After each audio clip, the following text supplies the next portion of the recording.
এই S26 আলট্রার যুগে এসে যদি চিন্তা করে থাকেন যে একটা S25 আলট্রা কিনবেন, তাহলে হয়তোবা আপনার ডিসিশনটা ভালো হতে পারে। এর অন্যতম একটা কারণ হচ্ছে এই S25 আলট্রা থেকে S26 আলট্রাতে খুব বেশি কিন্তু আপগ্রেড আমরা দেখতে পাই নাই। শুধুমাত্র ডিসপ্লের যে প্রাইভেসি প্রোটেকশন রয়েছে সেইটা ছাড়া খুব বেশি চেঞ্জেস নাই। জাস্ট খালি ক্যামেরা বাম্পের মধ্যে আলাদা একটা ক্যামেরার রিং বসায় দিছে, এরকম একটা অবস্থা। তাছাড়া ওভারঅল অনেক কিছুই কিন্তু সেম। এই মুহূর্তে যারা হচ্ছে S25 আলট্রা কেনার কথা ভাবছেন, এইটার কি অবস্থা, এটার পারফরমেন্স কি অবস্থা, ক্যামেরা ঠিকঠাক আছে কিনা, সকল ব্যাপারেই বিস্তারিত আজকের ভিডিওতে জানতে পারবেন। ইউজড অথবা ব্র্যান্ড নিউ বাংলাদেশের বেস্ট প্রাইসে কিনতে চাইলে আপনি যোগাযোগ করতে পারেন এমকে মোবাইল পয়েন্টের সাথে। এমকে মোবাইল পয়েন্টের ফিজিক্যাল আউটলেট রয়েছে বসুন্ধরা শপিং কমপ্লেক্সে। তাছাড়াও বাংলাদেশের যে কোনো জায়গা থেকে আপনি চাইলে কিন্তু ঘরে বসে কুরিয়ারের মাধ্যমে অর্ডার করতে পারবেন। তাদের ফেসবুক পেজ এবং ওয়েবসাইটের লিঙ্ক থাকছে ভিডিও নিচে ডেসক্রিপশন বক্সে। যে কোনো ফোন কেনার আগে আপনি তাদের সাথে একবার যোগাযোগ করে নিতে পারেন, অথবা আপনার হাতে থাকা ইউজড কোনো ফোন চাইলে তাদের কাছ থেকে কিন্তু এক্সচেঞ্জও করতে পারবেন। আর এই S25 আলট্রাটাও তারাই আমাকে বেশ কিছুদিন আগে পাঠিয়েছিল এবং এটাকে আমরা নতুন করে টেস্ট করে দেখছিলাম যে এটাতে কোনো প্রবলেম আছে কিনা। তো সেসব নিয়ে একটু পরে কথা বলতেছি। এটার ডিজাইন নিয়ে একটু কথা বলি। এইটার ডিজাইনটা কিন্তু অলমোস্ট বলতে পারেন যে S26 আলট্রা যেটা রয়েছে সেইটার মতোই। এটার ফ্রেম যদি দেখেন কিংবা ডিসপ্লে দেখেন, তাহলে ডিফারেন্স আপনি কোনোভাবেই বুঝতে পারবেন না। শুধুমাত্র ক্যামেরার যে বাম্প রয়েছে সেই বাম্পের মধ্যে নতুন করে আরেকটা বাম্প অ্যাড করে দিয়েছে। তাছাড়া ক্যামেরার পজিশন এবং ক্যামেরা সেটআপ কিন্তু অলমোস্ট সেম, এই জায়গায় কোনো ডিফারেন্স কিন্তু পাবেন না। এই S25 আলট্রাটা আপনি হাতে নিলে বুঝতে পারবেন যে খুবই সলিড কিছু একটা ধরে রেখেছেন। অবশ্যই এটা লাখ টাকার একটা ফ্ল্যাগশিপ ফোন, আর এইটা হাতে নিতে সলিড লাগবে, এইটাই নরমালি কিন্তু অন্যান্য ফ্ল্যাগশিপ ফোনগুলোর ফ্রেমের মধ্যে ইউজ করা হয়ে থাকে অ্যালুমিনিয়াম, বাট এটার মধ্যে ইউজ করা হচ্ছে টাইটানিয়াম, যেটা হচ্ছে গ্রেড 5 এর, যার কারণে কিন্তু এটা অনেক বেশি ডিউরেবল। আর এর ফ্রন্টে থাকছে কর্নিং গরিলা আর্মর 2, যার কারণে কিন্তু এর ফ্রন্ট গ্লাসটা অনেক বেশি ডিউরেবল। আগে দেখতাম যে হচ্ছে কর্নিং গরিলা গ্লাস 5, 6 অথবা 7i এই ধরনের প্রোটেকশন থাকতো, বাট এটা কিন্তু প্রথমবারের মতো গরিলা গ্লাস আর্মর 2 ইউজ করেছে, যার কারণে কিন্তু অনেক বেশি ডিউরেবল হয়েছে।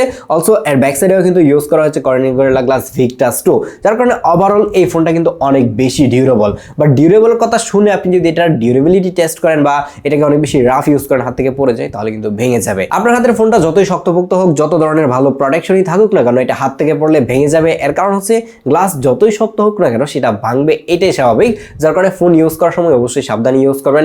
একটা ব্যাক কভার ইউজ করা ট্রাই করবেন, অথবা এটার সামনে একটা স্ক্রিন প্রোটেক্টর ইউজ করা ট্রাই করবেন। যেহেতু এটা ডিসপ্লের প্রোটেকশন নিয়ে কথা বলছিলাম, তাহলে এটার ডিসপ্লে নিয়ে একটু কথা বলা যাক। এই জায়গায় কিন্তু 6.9 ইঞ্চির একটা dynamic LTPO AMOLED 2X display use করা হয়েছে, এবং এটার মধ্যে 120 হার্জ এর রিফ্রেশ রেট তো অবশ্যই থাকবে। এবং এটা যেহেতু LTPO ডিসপ্লে, যখন আপনি ইউজ করবেন না, মানে এইভাবে রেখে দিবেন, তখন দেখতে পাবেন যে এটা অটোমেটিকলি কিন্তু 1 হার্জ অথবা 2 হার্জে নেমে আসবে।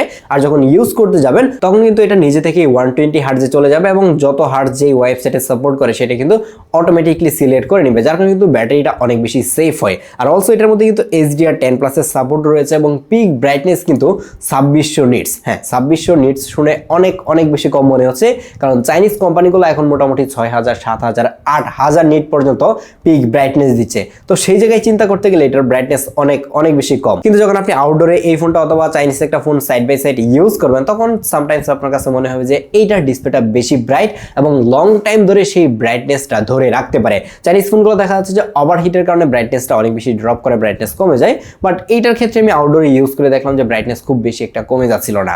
তাছাড়া ওভারঅল এটার ডিসপ্লে চারপাশে চিন বেজেলটা যদি আপনি দেখেন, তাহলে মনে হবে যে ভাই হাতে একটা ডিসপ্লে ধরে বসে আছেন। এটা চিন বেজেলটা এত বেশি ন্যারো ছিল। অলসো এর ফ্রন্ট ক্যামেরার সাইজটাও কিন্তু অনেক বেশি ছোট, যার কারণে দেখতে অনেক বেশি ভালো লাগে। স্যামসাং এর ডিসপ্লে নিয়ে কথা বলার মতো কিছুই নাই, কারণ স্যামসাং এর ডিসপ্লে অলওয়েজ বেস্ট হয়ে থাকে। আর এস সিরিজের ফোনের ডিসপ্লে কেমন হয় সেটা আপনারা সবাই জানেন। ফোন মার্কেটের মধ্যে ফ্ল্যাগশিপ ফোন যতগুলাই আসুক না কেন, সবসময় দেখা যাচ্ছে যে স্যামসাং এ কিন্তু এগিয়ে থাকে। ইভেন অ্যাপেল যদিও মানুষজন বলে যে অনেক বেটার, হ্যাঁ অবশ্যই বেটার, বাট অ্যাপেলের ডিসপ্লেটাও কিন্তু স্যামসাং এর কাছ থেকে নেওয়া হয়ে থাকে। তাহলে বুঝতেই পারতেছেন যে স্যামসাং এর ডিসপ্লের কি অবস্থা। এটা নিয়ে কথা বলে আর সময় নষ্ট না করি, চলুন আমরা হচ্ছে এটার পারফরমেন্স নিয়ে কথা বলি। এটার মধ্যে কিন্তু স্ন্যাপড্রাগন 8 এলিট ইউজ করা হয়েছে, যেটা কিন্তু 3 ন্যানোমিটারের একটা চিপ, এবং 3 ন্যানোমিটার হওয়ার ফলে কিন্তু এটা অনেক বেশি পাওয়ার এফিশিয়েন্ট। আর এই চিপটা লাস্ট ইয়ারের একটা ফ্ল্যাগশিপ চিপ, এবং এই ফোনের বয়স মোটামুটি 1.5 বছরের মতো হয়েছে। আর একটা ফ্ল্যাগশিপ ফোন মোটামুটি 7 থেকে 8 বছর ভালোভাবে পারফর্ম করতে পারে। আর এই 1.5 বছর পুরাতন ফোনের পারফরমেন্স কেমন হবে সেটা আপনারা নিজেরাই বুঝতে পারতেছেন। এটার মধ্যে আপনি যত ধরনের হেভি গেমিং রয়েছে সবগুলো অনায়াসেই করতে পারবেন, এবং লং টাইম এটার মধ্যে আমরা পাবজি, ফ্রি ফায়ারের মতো গেমগুলো খেলে দেখেছি যে এটা খুব বেশি একটা ওভারহিট কিন্তু হচ্ছিল না। আর ওভারহিট হলেও খুব দ্রুতই কিন্তু এটা ঠান্ডা হয়ে যাচ্ছিল, এবং লং টাইম ধরে পারফরমেন্সটা কিন্তু ভালো থাকে। আর এটার মধ্যে কিন্তু UFS 4.0 ইউজ করা আছে, যার কারণে কিন্তু আমরা এটার মধ্যে একটা এক্সট্রা বেনিফিট কিন্তু দেখতে পাই। বাট 4.1 যদি ইউজ করা হতো তাহলে আই থিঙ্ক আরো বেশি বেশি ভালো হতো।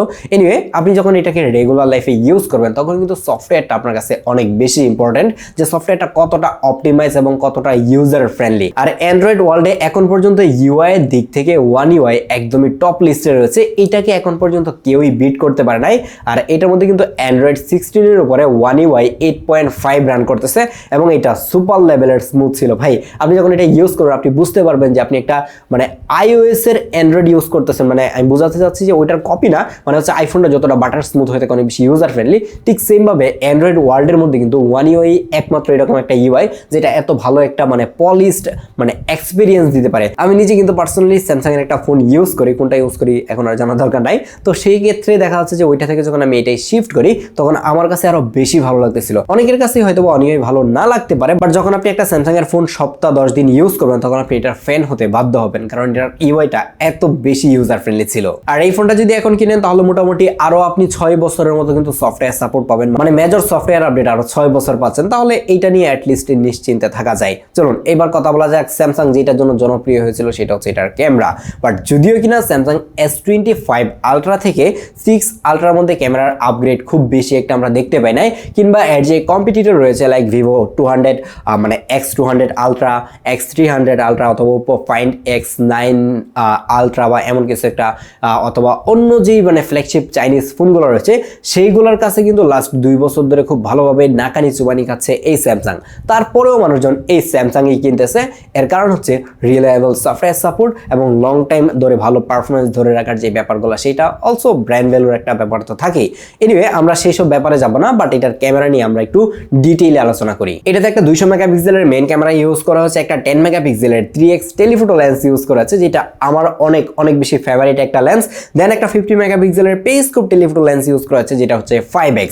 স্যামসাং এর এই ফ্ল্যাগশিপ ফোনগুলোতে আগে কিন্তু 10x এর একটা অপটিক্যাল লেন্স ইউজ করা হতো, যেমন S23 আলট্রা যেটা রয়েছে সেটার মধ্যে লাস্টবারের মতো একটা পেরিস্কোপ লেন্স কিন্তু তারা ইউজ করেছিল, যেটা 10x। বাট তারপর থেকে কিন্তু তারা 5x এ চলে এসেছে এবং 5xটাই আমার কাছে 10x থেকে বেশি প্র্যাকটিক্যাল মনে হয় এবং এটাকে বেশি কাজে লাগানো যায় বা এটার ইউটিলাইজেশনটা করা যায় ভালোভাবে। এনিওয়ে, তারপর এটার মধ্যে একটা 50 মেগাপিক্সেলের আলট্রা ওয়াইড ক্যামেরা ইউজ করা হচ্ছে। এটার প্রত্যেকটা লেন্স দিয়ে আমি অনেক বেশি ছবি তুলেছি, অনেক লাইটিং কন্ডিশনে ছবি তুলে দেখা ট্রাই করেছি যে 1-1.5 বছর পরে সেটার পারফরমেন্স ড্রপ করে কিনা বা ছবির কোয়ালিটিতে কোনো 19-20 ডিফারেন্স হলেও আসছে কিনা। এটাকে আমি যখন নতুন অবস্থায় আসছে তখন আমি ইউজ করেছি, আর রিভিউটা মেবি পাবলিক করা হয় নাই, কারণ হচ্ছে সবাই রিভিউ পাবলিক করে দিচ্ছে নতুন অবস্থায় আসার পর। পরে ভাবলাম যে না, এটাকে 6 মাস 1 বছর ইউজ করে তারপর রিভিউ দেই, বাট সেই সুযোগ হয় নাই, কিন্তু 1.5 বছর পর অবশ্যই ফিরে এসেছি। আপনি যদি এইটার মেইন লেন্সের পিকচারগুলো দেখেন তাহলে দেখবেন যে খুবই শার্প এবং ডিটেল পিকচার দিতে পারতেছে। যদি আপনার কাছে মনে হয় যে আরো বেশি ডিটেল এবং বেশি শার্প পিকচার আপনি ক্যাপচার করতে চান তাহলে জাস্ট আপনি 200 মেগাপিক্সেলটা অন করে নিলে কিন্তু এটা দিয়ে আরো বেশি ডিটেল আপনি ক্যাপচার করতে পারবেন। But most of the time দেখা যাচ্ছে যে আপনি এই 200 মেগাপিক্সেলটাকে ক্রপ করে হচ্ছে যে মানে 12 মেগাপিক্সেল বাই ডিফল্ট যেটা সাজেস্ট করে সেটা দিয়ে মানুষজন তুলবে, আমিও সেটাই করছি। তারপরেও প্রচুর পরিমাণে ডিটেল এবং শার্পনেস দেখতে পেয়েছি। এবং কালার একিউরেসির কথা যদি বলি তাহলে কালারটা খুব বেশি একটা একুরেট না, কিন্তু এই কালারটাই ম্যাক্সিমাম মানুষজন পছন্দ করবে। এর কারণ হচ্ছে এটারা অনেক বেশি স্যাচুরেটেড একটু ভাইব্রেন্ট কালার দিয়ে থাকে এবং এই ধরনের ভাইব্রেন্ট কালারফুল পিকচারগুলাই ম্যাক্সিমাম মানুষজন পছন্দ করে। যারা কিছুটা ইনথুজিয়াস্ট টাইপের রয়েছেন, মানে পিকচার নিয়ে অনেক বেশি ঘাটাঘাটি করে থাকেন, তারা হয়তো বা একদমই মানে র পিকচার চাবেন, একদমই ট্রু কালার চাবেন। বাট আমি মোটামুটি শিওর যে 95% মানুষজন হচ্ছে এই ধরনের একটু বুস্টেড কালার পছন্দ করে থাকে এবং এর প্রত্যেকটা লেন্স দিয়ে এই ধরনের বুস্টেড কালারই কিন্তু পাচ্ছিলাম। দেন যখন এটা আলট্রা ওয়াইড এবং 3x দিয়ে টেলিফোটো লেন্সের ছবি তুলতেছিলাম সেগুলোতে ভালো পরিমাণে ডিটেল এবং শার্পনেস দেখতে পেয়েছি এবং প্রত্যেকটা লেন্সের ডাইনামিক রেঞ্জ অনেক বেশি ভালো ছিল। সেটা লো লাইট এবং ডে লাইট অথবা আপনি সূর্যের একদমই অপোজিট থেকে ছবি তোলেন, দেখবেন যে শ্যাডোগুলোর যে ডিটেলগুলো রয়েছে সেটা কিন্তু খুব ভালোভাবে এইচডিআরটা কাজ করে, যার কারণে ওই জায়গার ডিটেলটাও ভালো দেখা যায়। বাট সেগুলোকে দেখে একটু কিছুটা মানে আর্টিফিশিয়াল কিংবা একটু মনে হয় যে কোয়ালিটিতে ইনহ্যান্স করা হয়েছে, এরকম একটু আর্টিফিশিয়াল লাগে। বাট আপনি যদি ফটো নিয়ে খুব বেশি একটা মানে ঘাটাঘাটি করে না থাকেন তাহলে আপনার চোখে এই ব্যাপারগুলো একদমই পড়বে না। এই S25 আলট্রাটা যতদিন ইউজ করতেছিলাম এটার নর্মাল মোডের ফটো নিয়ে খুব বেশি একটা ইন্টারেস্টেড ছিলাম না এবং ম্যাক্সিমাম টাইম দেখা যাচ্ছে যে বাইরে গেলে এটা দিয়ে ধুমধাম কিছু পোর্ট্রেট ছবি তুলে ফেলতাম। আপনি যদি এইটার পোর্ট্রেটের অপশনে যান তাহলে কিন্তু এই জায়গায় আপনি অনেকগুলো ফোকাল লেন্থ দেখতে পাবেন, 1x 2x 3x এবং 5x। 3x আর হচ্ছে যে 5x রয়েছে সেই দুইটা কিন্তু অপটিক্যাল লেন্স। 1x এ ম্যাক্সিমাম মানুষজন পোর্ট্রেট তুলবে না, আমার কাছে মনে হয় যে সেটার পোর্ট্রেট দেখতে খুব বেশি একটা ভালো লাগে না, আর্টিফিশিয়াল লাগে। বাট এটা 3x এবং 5xটা ভাই অস্থির লেভেলের ছিল। মোস্টলি হচ্ছে 5x এ আমি পোর্ট্রেটগুলো তোলা ট্রাই করেছি, বাট 5x এ যখন পোর্ট্রেট তুলতে যাই তখন অনেক বেশি দূরে চলে যেতে হয় এবং ফোনটা একটু নাড়ানাড়ি করলে ফ্রেম থেকে বের হয়ে যাচ্ছিল, এই জিনিসটাই আমার কাছে মানে অনেক বেশি ডিস্টার্বিং লেগেছে। তাছাড়া 3xটা কিন্তু অনেক বেশি টাইট ফোকাল লেন্থে কাছ থেকে ছবি তোলা যায়, তার পাশাপাশি খুব বেশি একটা কিন্তু এটা দিয়ে মানে নাড়ানাড়ি করে না, ফ্রেমের মধ্যে রাখা যায়। আপনি যে স্যাম্পলগুলো দেখতে পাচ্ছেন এটা কিন্তু 3x এবং 5x দিয়ে তোলা হয়েছে। আপনার কাছে কোনটার ফ্রেমিং বেশি ভালো লাগে এবং কোনটার শার্পনেস বেশি লাগে সেটা আপনারা নিজে থেকে জাজ করুন। বাট আমি এটার এজ ডিটেক্ট নিয়ে একটু কথা বলতে চাই। এই সময় এসে ভিভো কিংবা ওপ্পো যত ভালো এজ ডিটেক্ট করতে পারে, একদম একটা চুল পর্যন্ত ধরে এজ ডিটেক্ট করতে পারে, সেই জায়গায় কিন্তু এই স্যামসাংটা কিছুটা পিছিয়ে আছে। তার মানে এই না যে এজ ডিটেক্ট খারাপ, এজ ডিটেক্ট অনেক অনেক বেশি ভালো। আপনি যদি এটার পাশাপাশি আইফোনকে কম্পেয়ার করেন, আইফোনকে এটা অনায়াসেই কিন্তু বিট করে দিবে। কিন্তু কালারের বেলায় দেখা যাচ্ছে যে ন্যাচারাল কালারটা আইফোন একটু বেশি ক্যাপচার করে, বাট এটা দিয়ে পোর্ট্রেট তোলার পর দেখলাম যে ফেসের কালারটাকে একটু কেমন জানি স্যাচুরেটেড করতেছে, একটু ইয়েলো টাইপের করে দিচ্ছে। আর ব্ল্যাক এরিয়াগুলো মানে হচ্ছে শ্যাডো এরিয়াগুলোকে কন্ট্রাস্ট বাড়াতে গিয়ে সেটাকে টোটালি ডার্ক করে দিতেছে। আর হচ্ছে সবুজটাকে একটু বেশি সবুজ দেখাতে গিয়ে কেমন জানি কালারটা নষ্ট করে দিচ্ছে। ম্যাক্সিমাম টাইম এরকমই পেয়েছি, কিন্তু এই কালারগুলো দেখলাম যে মানুষজন পছন্দ করে। এটার পাশাপাশি সাইড বাই সাইড হচ্ছে আমরা 16 প্রো দিয়ে অনেকগুলো পিকচার তুলেছি, এটার কম্পেয়ার খুব শীঘ্রই আমাদের চ্যানেলে চলে আসবে। কিন্তু দেখলাম যে মানুষজন আইফোনকে স্কিপ করে এইটার ছবিটাকেই বেশি পছন্দ করতেছে। এর অন্যতম কারণ স্যাচুরেটেড ভাইব্রেন্ট পিকচার। আর এই ধরনের কালারফুল পিকচারগুলো বেশিরভাগ মানুষ পছন্দ করে, সেটা বারবার বলতেছি, যার কারণে হয়তো বা স্যামসাংকে মানুষজন এত বেশি পছন্দ করে। দেন এটার ফ্রন্ট ক্যামেরা দিয়ে অনেক সেলফি তুলেছি। এই জায়গায় একটা 12 মেগাপিক্সেলের ক্যামেরা ইউজ করা আছে। কম্পিটিটররা অনেক বেশি মেগাপিক্সেল দিলেও তারা এখন পর্যন্ত 12 মেগাপিক্সেল দিচ্ছে এবং এইটার আউটপুট বলবো যে মোটামুটি ভালোই ছিল। আমি খুব বেশি বলবো না যে একদম মানে আইফোন 17 প্রো ম্যাক্স লেভেলের চলে গেছে, বাট এটা একটা ফ্ল্যাগশিপ ফোন হিসেবে 1 বছর ওল্ড জেনারেশন হিসেবে মানা যায়। বাট স্যামসাং এর এই জায়গায় কিন্তু আপগ্রেড করার জায়গা রয়েছে। এই স্যাম্পলগুলো দেখে আই থিঙ্ক বুঝতে পারছেন পিকচারের ডিটেইল, শার্পনেস, ডাইনামিক রেঞ্জ সবকিছুই কিন্তু একদমই পারফেক্ট ছিল। তারপর এটার ভিডিওর কি অবস্থা, মানুষজন চোখ বন্ধ করে ভিডিওর জন্য আইফোন নিয়ে নেয়, বাট অ্যান্ড্রয়েড ওয়ার্ল্ডে যদি আপনি বেস্ট ভিডিও ক্যাপচার করতে চান তাহলেও দেখা যাচ্ছে যে এইটার নাম কিন্তু সবার উপরে থাকে। এর কারণ হচ্ছে এটা দিয়ে আপনি সর্বোচ্চ 8K 30 FPS এ ভিডিও রেকর্ড করতে পারবেন। ইয়েস, 8K তে ভিডিও করা যায়, বাট এই 8Kটা কতজন করে সেটা আমার অ্যাটলিস্ট জানা নাই। কারণ 8K দিয়ে 1 ঘন্টা ভিডিও করলে 200-250 GB ফুল হয়ে যেতে পারে, আমি শিওর না, বাট মানে এটার অনেক বেশি স্টোরেজ দরকার হয়ে থাকে 8K ভিডিওর ক্ষেত্রে। তো সেক্ষেত্রে এইটা কিন্তু ম্যাক্সিমাম মানুষজন করে না। চলুন আউটডোরে গিয়ে এইটার নর্মাল মোডের ভিডিওগুলো দেখাই, লেন্স সুইচিং দেখাই এবং এটার মোস্টলি হচ্ছে পোর্ট্রেট যে ভিডিওটা রয়েছে সেটা আপনাদেরকে দেখাবো যে কেমন হয়। এটা হচ্ছে S25 আলট্রার আলট্রাওয়াইডের ভিডিও। এটা আলট্রাওয়াইডটা কতটা স্টেবল জাস্ট দেখেন। আমি কিন্তু মোটামুটি ভালো স্পিডে হেঁটে যাচ্ছি, তারপরেও আলট্রাওয়াইডে কিন্তু ভালোই স্টেবল ভিডিও করতে পারে। আমি একটু কাঁপানো ট্রাই করতেছি।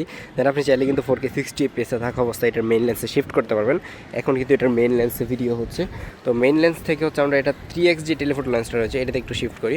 লেন্স শিফটিংটা যদি একটু দেখাই, এই হচ্ছে লেন্স শিফটিং, মানে একটু কেমন জানি বাড়িয়ে দেয়, আইফোনের মতো এতটা স্মুথ মনে হয় না আমার কাছে। দেন আপনি চাইলে কিন্তু 3x থেকে 5x আপনি যেতে পারবেন এবং এই হচ্ছে 5x এর ভিডিও কোয়ালিটি। এবং 5x যদি আমি একটু হাঁটাহাঁটি করি তাহলেও দেখেন যে মোটামুটি ভালো স্টেবল ভিডিও কিন্তু করতে পারে। বাট আপনি চাইলে কিন্তু এটা দিয়ে সর্বোচ্চ 10x এবং 25x পর্যন্ত কিন্তু ডিজিটাল জুম করতে পারবেন। আমি যদি এই দিক থেকে একটু দেখাই তাহলে এই যে দেখেন, এটাকে চাইলে হচ্ছে এই 25x পর্যন্ত ম্যাক্স জুম করা যাচ্ছে এবং মোটামুটি ভালো কোয়ালিটিফুল বলবো ভিডিওটা। তো আমরা হচ্ছে মেইন লেন্সে শিফট করি। এই হচ্ছে এটার মেইন লেন্স। মেইন লেন্সে যদি আপনি চান হাতে রেখে ভিডিও করতেন তাহলে ইজিলি কিন্তু হাতে রেখে ভিডিও করতে পারবেন। চলুন এটার পোর্ট্রেট মোডটা একটু টেস্ট করে দেখাই। এখন যে ভিডিওটা দেখছেন এটা হচ্ছে S26 আলট্রা দিয়ে পোর্ট্রেট মোডে রেকর্ড হচ্ছে 4K 30 FPS এবং 4K 30 FPS এর ভিডিও কতটা স্টেবল এবং এজ ডিটেক্ট কতটা ভালো করতে পারেন যদি কাছে যাই তাহলে বুঝতে পারবেন। এই হচ্ছে কাছে গেলে এই অবস্থা, মানে এটার এজ ডিটেক্ট আমার কাছে অনেক বেশি ভালো লেগেছে। বাট এটা 3xটা দিয়ে অনেক বেশি স্টেবল ভিডিও করা যায়। আপনি যদি ট্রাইপডে রেখে ইউজ করতে চান তখন কিন্তু এটার যে ফিল্ড অফ ভিউটা রয়েছে সেটা কিন্তু অনেক বেশি বেটার আসে 1x থেকে 3x। চলুন এটা 3x এর ভিডিও একটু দেখি। এখন যেটা রেকর্ড হচ্ছে এটা হচ্ছে 3x, বাট 3x এর ভিডিও রেকর্ড করতে গেলে আপনার ফোন কিন্তু অনেক বেশি দূরে চলে যাবে। অবশ্যই তখন একটা এক্সটার্নাল মাইক্রোফোন ইউজ করতে হবে, আদারওয়াইজ আপনি চাইলে ভিডিও অডিও রেকর্ড করতে পারবেন না। বাট ভিডিওর কি অবস্থা সেটা বুঝতেই পারছেন। আমি একটু মুভ করি তাহলে ভিডিওটা একটু কাছে রাখা যায় কিনা। এ ধরনের ইউজড ফোনগুলো কেনার ক্ষেত্রে সবার আগে যেটা নিয়ে মানুষজন টেনশন করে সেটা হচ্ছে যে ভাই এটার ব্যাটারি ব্যাকআপের কী অবস্থা। এটা তো অলরেডি 1.5 বছর হয়ে গেছে, ব্যাটারি ব্যাকআপ কি ঠিকঠাক পাবো কিনা। এটার মধ্যে একটা 5000 mAh এর ব্যাটারি ইউজ করা আছে। হ্যাঁ, শুনে অনেক বেশি কম মনে হচ্ছে, বাট এখন কিন্তু আইফোন কিংবা স্যামসাংয়ের মতো ফোনগুলো 5000 mAh ব্যাটারি দিচ্ছে। অন্যরা যে জায়গায় 10000 mAh ব্যাটারি কিন্তু অলরেডি অফার করতেছে। তো সেই জায়গায় এটার স্ক্রিন অন টাইম যদি আমি বলি এখনও মোটামুটি 7 থেকে 8 ঘন্টা এটার স্ক্রিন অন টাইম পাওয়া যায়। অবশ্যই আপনাকে এটাও মাথায় রাখতে হবে যে ডিসপ্লেটাও কিন্তু বিশাল বড় এবং আপনি যখন ক্যামেরা ইউজ করেন বা রেগুলার লাইফে ইউজ করা যায় তখন আমি এটা থেকে মোটামুটি 8 ঘন্টার মতো স্ক্রিন অন টাইম কিন্তু পাচ্ছিলাম। তো এইটা আমার কাছে মোর দেন এনাফ মনে হয়েছে।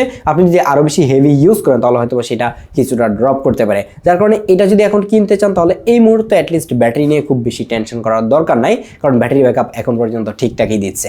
তো এখন ফাইনালি কথা হচ্ছে যে আপনি এইটা কত টাকায় পাবেন? এটা এখন অ্যারাউন্ড মানে 90 থেকে 95,000 টাকায় পাওয়া যাচ্ছে এবং এই বাজেটে আমার কাছে মনে হচ্ছে যে এটা এখনও বেস্ট। আপনি যদি একটা অ্যান্ড্রয়েড ফোন কিনতে চান আর স্পেশালি স্যামসাংয়ের ফোন, তাহলে S26 আলট্রাকে স্কিপ করে এইটা নেওয়াটাই আমার কাছে মনে হয়েছে বেস্ট ভ্যালু ফর মানি। কারণ হচ্ছে এইটা আর হচ্ছে S26 আলট্রা অলমোস্ট সেম, খুব বেশি একটা ডিফারেন্স কিন্তু দেখা যায় না। তো দেখা হচ্ছে পরবর্তী ভিডিওতে। আর এটার সাথে iPhone 16 Pro এর একটা কম্পেয়ার খুব শীঘ্রই কিন্তু পেতে যাচ্ছেন। আল্লাহ হাফেজ।